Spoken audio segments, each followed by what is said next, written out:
And it's new at the half hour. Some closure tonight in a 30-year-old cold case out of Jackson County, Mississippi. A Jane Doe found dead in the swamps of Ward Bayou back in 1991 has now been identified. And our Shelby Myers is in the studio with this story. So Shelby, you spoke with the guy who really did the work in identifying her. Yeah, I did, Lenise and Byron. And thanks to his company and its groundbreaking technology, perseverant deputies, plus funding from a Mississippi woman, Kimberly Funk here is a Jane Doe no more.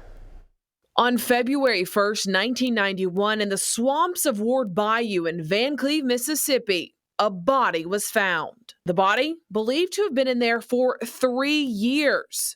Jackson County deputies ruling it a homicide. And there really was no clues to her identity or anything. It was, skeletalized remains. What could he do? Forensic work in the 90s determined the Jane Doe was in her late 20s and had brown hair.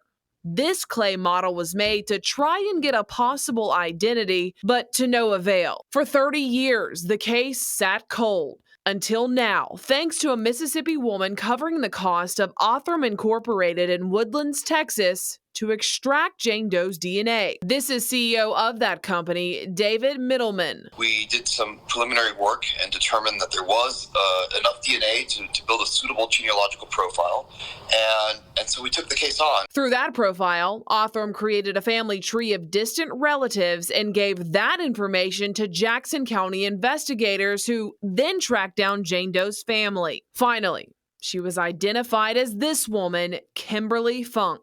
There was a gentleman out of Pennsylvania that was missing a sister, and the last time he had been in touch with her, she had been nearby the area. And so a confirmation DNA testing was utilized then to establish that, in fact, this guy was the brother of the unknown person. It's still unclear how Funk died or even why the Pennsylvania native was in Mississippi.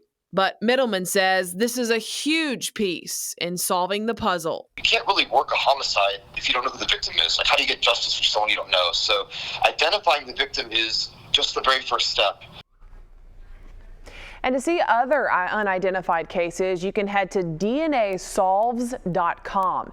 And there you can actually pay for a DNA extraction of a body to be done to solve the case. And you can also upload your own DNA to see if it could be the missing link to solving other cases. In the studio tonight, Shelby Myers, Fox 10 News.